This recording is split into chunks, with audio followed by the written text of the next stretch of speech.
In our driveway, I started by breaking down 18mm birch plywood. My daughter was supervising the whole process and made sure I stick to the plan. After a few cuts, the plywood was handy enough to continue in the shop. I ripped the clean edge on each piece with Fritz and Franz and made a second rip cut to the final width with the rip fence. Then I could cross-cut the pieces to length. With my T-square, I marked the positions where the pocket holes would go.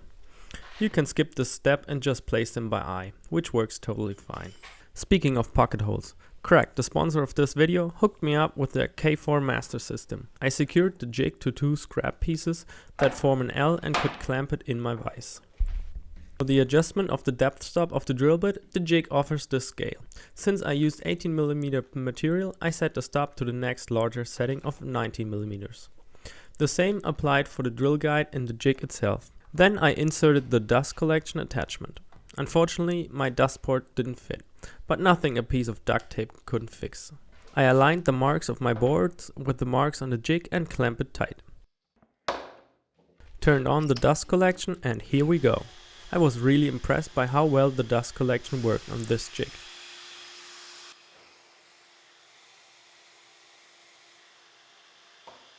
This couldn't only save me the hassle of cleaning my shop, but also leads to cleaner pocket holes. After I've applied some glue to the edges, I clamped the parts for the main cabinet together with a right angle clamp and added a bar clamp. With the 25mm coarse threaded screws, I screwed it in place.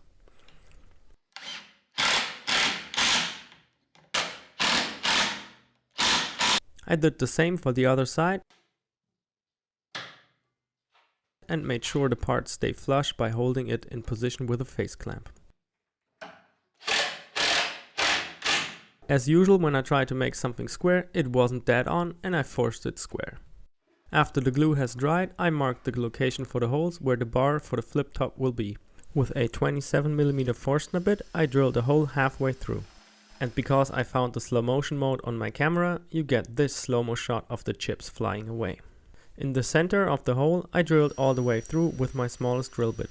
Then I could finish the hole from the other side and end up with a tear-out free and perfect hole. In order to make the flip top flip, it rotates on a 3/4 inch steel water pipe. I slipped it through the holes and gave it a little strength test with a couple of pull-ups. Strong enough for me. To have the exact distance between the two sides, I used one of the boards that will be the top later on as a spacer. On one end I marked the pipe flush with a side panel, and on the other side I added my material thickness of 18mm. That day I was not in the mood of setting my shop on fire and went outside to cut the steel pipe. I used an angle grinder with a cutting disc for steel and really enjoyed seeing the sparks in the pipe.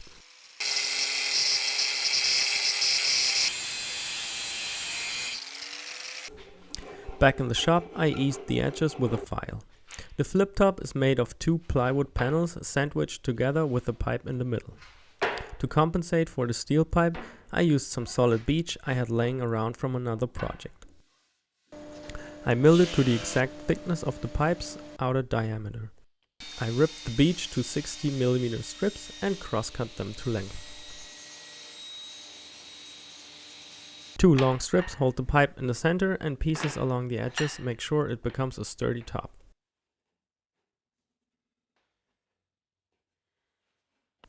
With wood glue and a couple of screws, I attached the beech strips to the plywood.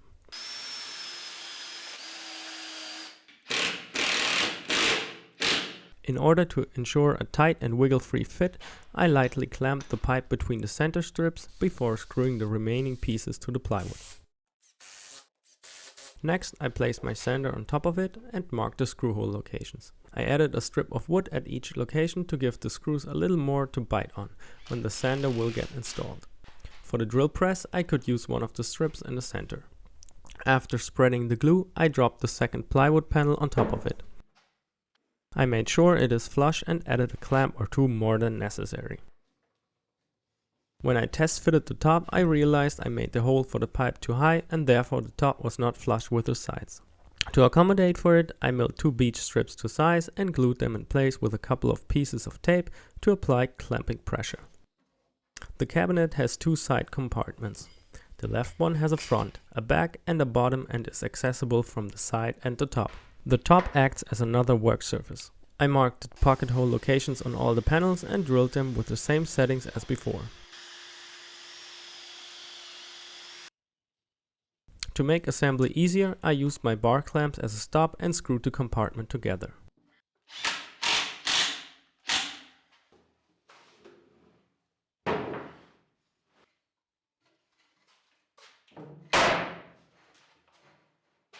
I stroke a line where the bottom of the side compartment should be. This is crucial, since the casters get screwed to the compartment and make the center portion of the cabinet hovering just 2 cm over the ground.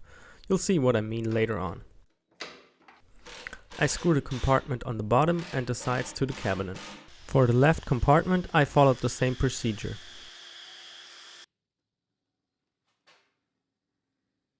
The top is a bit tricky because of the drawers that open in 2 different directions. The 2 side panels only have an overlap at a small square in front. To enforce this glue joint, I used a 6 mm wood dowel. Then I could apply glue and attach the top to the compartment.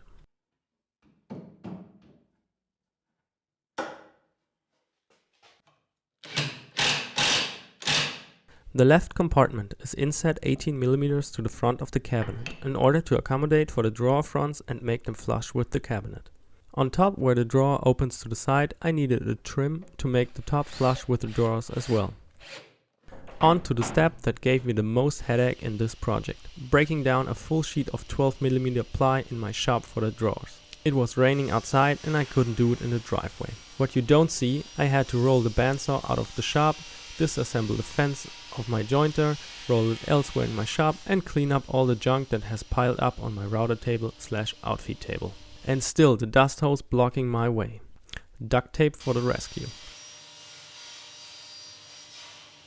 Yes, I was happy this step was done. From there on, the drawers were a piece of cake. Formatting sheet goods on a slider feels so productive and I enjoyed the following cuts very much. Alright, all the parts for the drawers were cut and it was time for some more pocket holes. I changed the settings to 12 mm on the jig and drilled holes in the fronts and backs of the drawers. For the assembly of the drawer boxes, the young lady from quality management was paying me a visit again. This time she assisted me by hand picking the screws.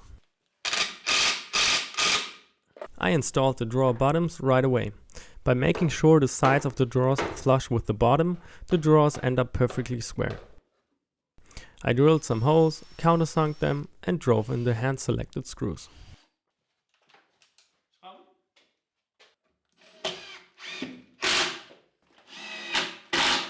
Plywood usually is pretty smooth, so I only gave it a very light 220 grit sanding.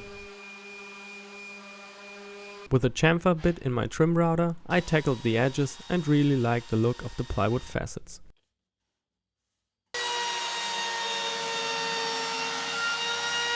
As a finish, I used Osmo, and in order to save some time, I applied it with a paint roller. It worked great, and the cabinet was finished pretty fast. To build your own flip-top tool stand, I have a detailed set of plans on my website. You can find the link for it in the description below this video. The edges got an extra thick coat since the end grain in the plywood soaks up much more finish. For drawer installation, I started with a top drawer that opens to the side. To have a reference surface, I clamped a scrap piece to the bottom of the side of the cabinet. Onto that, I could place my drawer slide, and because it is an inside drawer front, I placed the slide to the inside edge of the cabinet front. After screwing the slide in place, I cut a spacer that fit between the top and the drawer slide as a reference for the other side. And installing the second slide went smooth. To attach the drawer box, I clamped the cracked drawer slide jigs to the cabinet and placed the drawer box on top of it. With the slides flush to the front of the box, I could screw them down. I always have a deck of cards lying around in the shop for spacing parts equally. I fit as many cards as possible in the whole gap and then divide them up into the number of gaps. I put some double-sided tape on the drawer box fronts to hold the front and applied some glue. Using the cards as spacers, I pressed the front onto the box. Then I was able to open the drawer and secure the front with a clamp. A couple of screws from the back make sure this front is going nowhere. For the drawers that open to the other side, I registered the lower pair of slides on the bottom of the cabinet. After installing the bottom drawer box, I used the scrap piece to position the next set of drawer slides. With the bottom drawer and the slides fully extended, I applied the card trick to attach the second drawer box. I worked my way to the top with this method.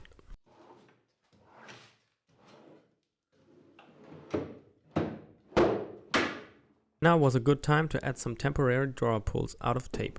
Attaching the drawer fronts was very similar to the other drawer I had already installed. Double-sided tape, glue, a clamp and a few screws from the back did the trick. The cards made sure the gaps were even once again. And they did their job pretty well. After marking center on the fronts, I attached some drawer pulls I had on hand. If you haven't yet, make sure to subscribe to my channel as I'm about to make more cool projects. Then I attached the casters to the bottom of the side compartments and double checked they could swivel around freely.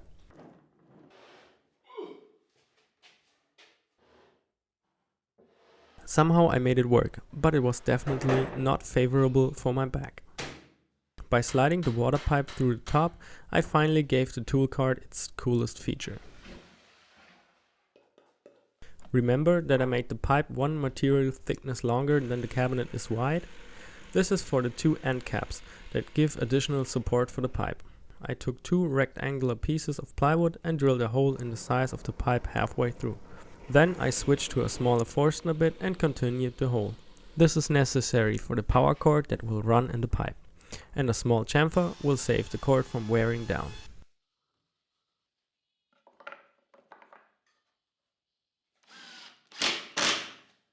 The flip top needed a way of locking it in its two positions. Therefore I got these spring-loaded indexing pins. I marked their location and used the backer board when drilling the 12mm hole to avoid tear out. I traced the shape of the nut with my marking knife and chiseled the recess for it.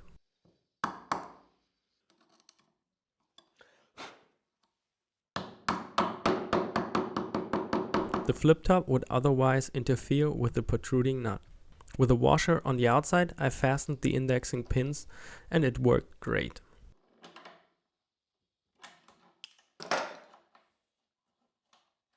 I used 4 indexing pins, one on each corner.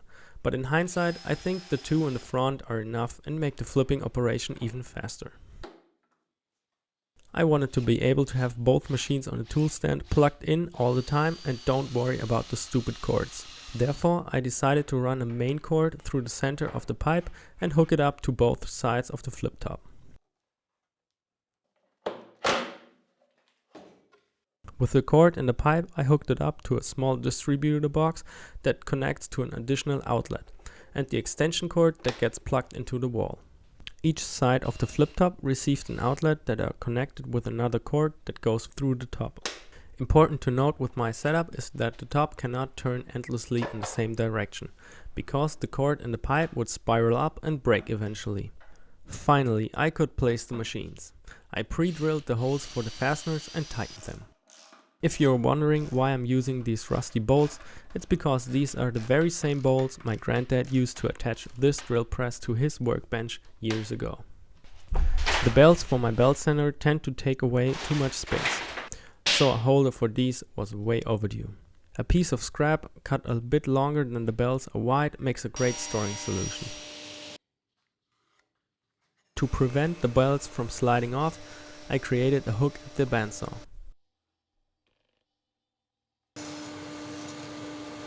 Some magic to make the holder look a bit nicer, 2 pocket screws, and I don't have to worry about these guys anymore.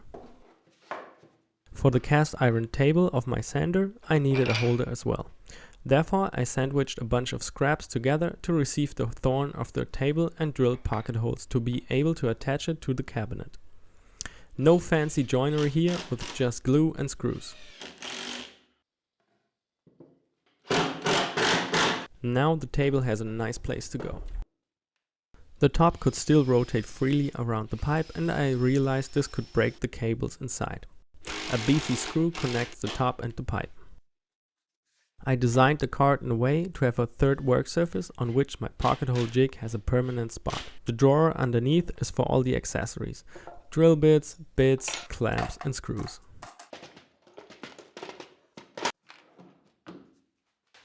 Of course, I loaded up all the other drawers as well. Drill bits, more drill bits, special drill bits and more special drill bits. More crack accessories and accessories for my sander. And here it is. Looks a bit like a lowrider and I like it. The integrated cable management is so convenient, since you only have to plug in that extension cord. The flipping feature works beautifully, and the spring-loaded indexing pins make it enjoyable.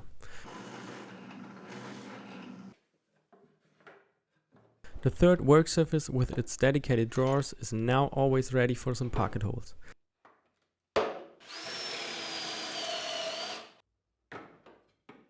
And the other drawers provide plenty of storage. Thanks for watching this video. If you want to get more details on this project as well as a set of plans, follow the link in the description to the full article on my website. Otherwise, YouTube says this is the best video for you to keep watching.